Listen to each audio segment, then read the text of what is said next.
रंडा girlfriend मांगा chapter 431 and 432 spoilers is here. तो आज हम लोग डबल बकचोदी देखेंगे। और हाँ देखो यार, मुझे माफ करना कि मैं पिछले कुछ वक्त से अपने चैनल पर एक्टिव नहीं हूँ। भाई यकीन मानो, ये पिछले कुछ महीने मेरे लिए बहुत बुरे गुजरे हैं। सच में दिमाग का भोसड़ा हो गया है। पर हटाओ, उन सब का कोई फायदा नहीं है। वीडियो लंबी होने वाली है तो फिर सीधा चलो चैप्टर की स्टोरी पर आते हैं और देखते हैं कि इस बार ऑथर ने क्या बकचोदी करी है।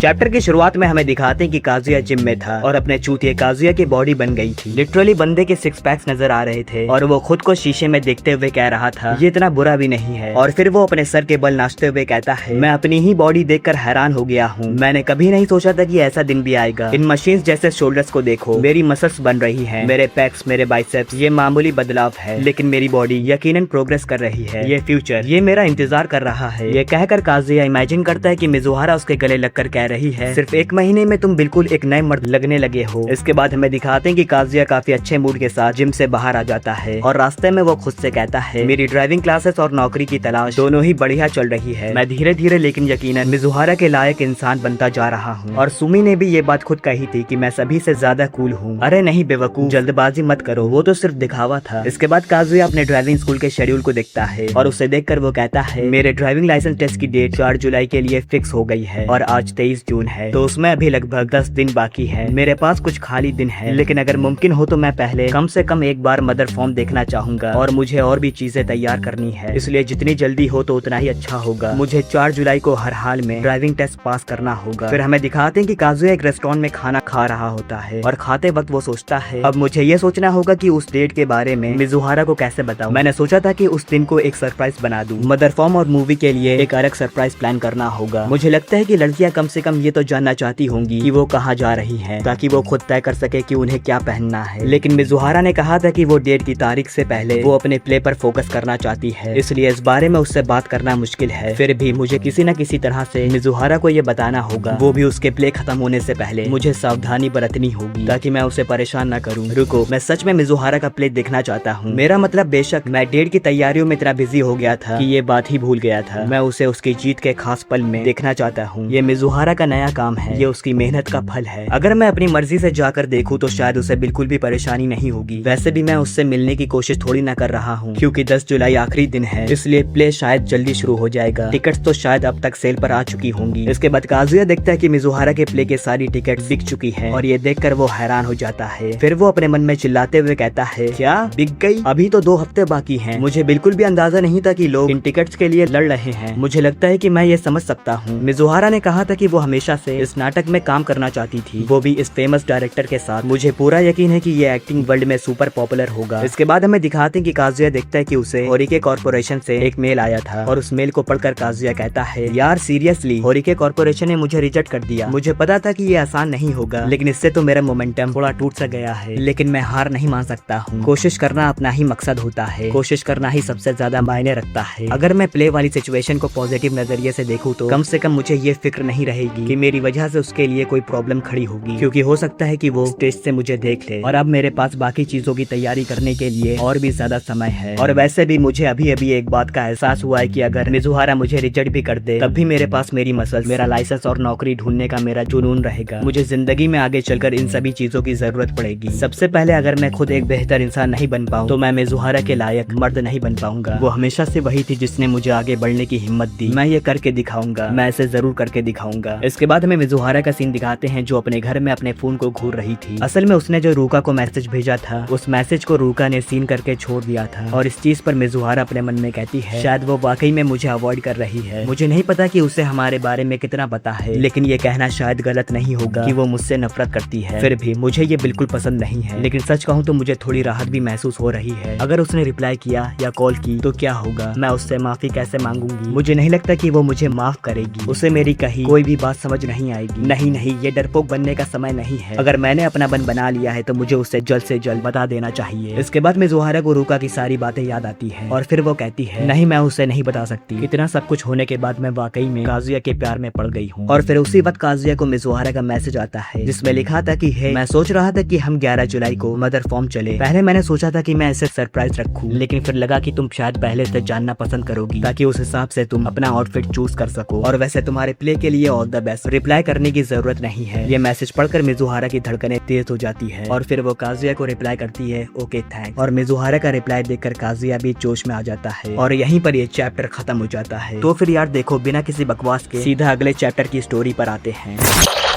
चैप्टर की शुरुआत में हमें दिखाते हैं कि काजुया अपने इंस्ट्रक्टर के साथ कार ड्राइव कर रहा था और फिर हमें दिखाते हैं कि उसकी कार में ही मामी बैठी हुई थी, जिससे काजुया काफी डिस्टर्ब था। फिर काजुया का इंस्ट्रक्टर उससे कहता है अच्छा किया मिस्टर किनोशिता, आपने पीछे मुड़कर देख लिया। इस पर काजुया कहता है ओह हाँ थैंक्स। इसके बाद हमें दिखाते हैं कि काजुया अपने ब्रेक टाइम में आइसक्रीम खा रहा था और आइसक्रीम खाते वक्त वो कहता है मुझे पता था, उसने खुद भी यही कहा था, मामी साफ तौर पर मेरा शेड्यूल कॉपी कर रही है। फिर काजुया को याद आता है कि मामी ने उससे कार के अंदर पूछा था कि क्या वो अभी भी उससे प्यार करती है और ये सोचकर काजुया कहता है अरे यार कभी कभी मुझे बिल्कुल समझ नहीं आता है कि मामी के दिमाग में आखिर चल क्या रहा होता है। जो पहले हुआ था उसके बाद से उसके आसपास रहना काफी ऑकवर्ड लगता है। और फिर उसी वक्त अचानक से मामी वहाँ आकर काजुया से कहती है तुम्हारे खाने का तरीका बड़ा अजीब है और काजुया मामी को देखकर हैरान हो जाता है। फिर हमें दिखाते हैं कि मामी काजुया के पास आकर बैठ जाती है और इस पर काजुया अपने मन में कहता है ये तो मेरे ठीक बगल में बैठ गई, क्या उसके लिए अजीब नहीं है? मेरा मतलब हम दोनों ही स्टूडेंट्स हैं तो उसमें अजीब कुछ नहीं है। हो सकता है कि ब्रेक के दौरान उसके पास करने के लिए कुछ ना हो, लेकिन मुझे कुछ ना कुछ तो बात करनी होगी। फिर काजुया को याद आता है कि मामी ने उसे रेड बीन बन बोला था और ये बात उसके दिमाग में काफी समय से घूम रही थी, इसलिए काजुया मामी से पूछ लेता है तुम्हारी पहली कही हुई बात का क्या मतलब था? याद करो उस दिन जब तुमने कहा था कि मैं एक रेड बीन बन जैसा हूँ, वो बात काफी अचानक हुई थी, किसी ने मुझे आज तक ऐसा नहीं कहा, मैं बस ये सोच रहा था कि उसका कोई खास मतलब तो नहीं था। काजुया के मुँह से ये बात सुनकर मामी शर्माने लगती है और ये देखकर काजुया बहुत कंफ्यूज हो जाता है और वो खुद से कहता है क्या ये शर्मा रही है, पर क्यों, ये किस लिए शर्मा रही है, ये क्या हो रहा है? इसके बाद हमें दिखाते कि मामी काजुया को एक कीचेन गिफ्ट करती है और उससे बताती है कि वो ताइवान घूमने गई थी, वो भी अकेले 2 दिनों के लिए। कीचेन को लेकर काजुया अपने मन में कहता है मैं समझ नहीं पा रहा हूँ, मुझे लगता है कि इसका कनेक्शन रेड बीन बन से है, लेकिन साथ ही ऐसा भी लगता है कि नहीं भी है। मुझे खुशी है कि उसने मुझे गिफ्ट दिया, लेकिन मुझे नहीं लगता कि ये मेरे सवाल का जवाब है, मैं सीरियसली कुछ भी नहीं समझ पा रहा हूँ। खैर शायद इसका मतलब यही है कि उसका मुझे जवाब देने का कोई इरादा नहीं है, लेकिन यार हमेशा की तरह मामी कुछ बोलती ही नहीं है, ये तो बहुत ही ऑकवर्ड है, मुझे कोई और टॉपिक छेड़ना होगा। इसके बाद काजुया मामी से कहता है तुम्हारा आज का आउटफिट सच में बहुत स्टाइलिश लग रहा है, क्या तुम इसके बाद कहीं बाहर घूमने जा रही हो? इस पर मामी उससे कहती है नहीं ऐसा कुछ नहीं है। फिर मामी अचानक से खड़ी हो जाती है और वो शर्माते हुए काजुया से पूछती है क्या मैं क्यूट लग रही हूँ? इस पर काजुया घबराते हुए उससे कहता है ओह हाँ तुम क्यूट लग रही हो। यह सुनकर मामी उसे थैंक्स बोलती है। इसके बाद हमें दिखाते कि उनका इंस्ट्रक्टर उन्हें कार की ओर चलने के लिए बोलता है और वो दोनों चले भी जाते हैं। फिर काजुया कार ड्राइव करते हुए खुद से कहता है मामी बस खिड़की के बाहर देख रही है, अब सोचता हूँ तो मिजुहारा के साथ भी मेरा कुछ ऐसा ही एक्सपीरियंस हुआ था, सोच रहा हूँ हमारी डेट पर वो क्या पहनेगी। बेशक अभी तो मैं चाहता हूँ कि वो सिर्फ अपने प्ले पर ही ध्यान दे, लेकिन मुझे लगता है कि वो डेट के लिए भी हर तरह की तैयारी जरूर करेगी। मेरा मतलब वो वैसे भी परफेक्ट ही लगती है। अगर हम मदर फॉर्म जाएंगे तो मुझे हाईवे पर गाड़ी चलानी होगी, मुझे आराम से और स्मार्ट तरीके से कॉन्फिडेंस के साथ ड्राइव करना होगा ताकि मैं उसके लायक इंसान बनने के एक कदम और करीब पहुंच सकूं। घर आते समय मैं कार में ये सोचूंगा कि मिजुहारा को अपनी फीलिंग्स कैसे कन्फेस करूं। इसके बाद हमें मामी का सीन दिखाते हैं जो सोच रही थी कि मैं कितनी अजीब हूँ, यकीन नहीं हो रहा कि मैंने ड्राइविंग स्कूल जैसी जगह पर एक नई ड्रेस पहन ली और मैं बस यहाँ बैठकर खिड़की से बाहर देख रही हूँ, मैं कितनी बड़ी बेवकूफ हूँ। मुझे शक है कि वो इस तरह की चीजों पर ध्यान देता होगा, इस एंगल से मेरा चेहरा अच्छा दिखता है। इसके बाद सीन बदलता है और हमें मेरी रूका के घर का सीन दिखाते हैं और मेरी रूका डिनर लगाने में मेरी सासू माँ की मदद कर रही थी और तभी उसकी नजर टीवी पर चल रहे उमी के एड पर पड़ती है, जिसे देखकर उसका मूड खराब हो जाता है और इसी सीन पर यह चैप्टर खत्म हो जाता है। बहनचोद 11 जुलाई हम लोगों की रियल वर्ल्ड में आकर चली भी गई है, पर रंडा गर्लफ्रेंड की दुनिया का पता ही नहीं कब आएगी। साला इंतजार करते करते साल भर हो गया है। हाँ मतलब तुम्हें याद होगा वो बकवास सा रिजेक्शन जो चैप्टर 380 में हुआ था, उस चैप्टर को रिलीज हुए 1 साल 1 महीना हो गया है और तब से अब तक झाड़ भर की प्रोग्रेस नहीं हुई है। बहरहाल माँ की आती स्टोरी की। बस तुम वीडियो को लाइक कर दो और अगर चैनल पर नए हो तो सब्सक्राइब करके बेल आइकन को भी दबा दो ताकि तुम्हें ऐसे इंटरेस्टिंग वीडियोस की नोटिफिकेशन मिलती रहे। तो फिर आज के लिए बस करते हैं, मैं मिलूंगा तुमसे नेक्स्ट वीडियो पे, तो बाय बाय।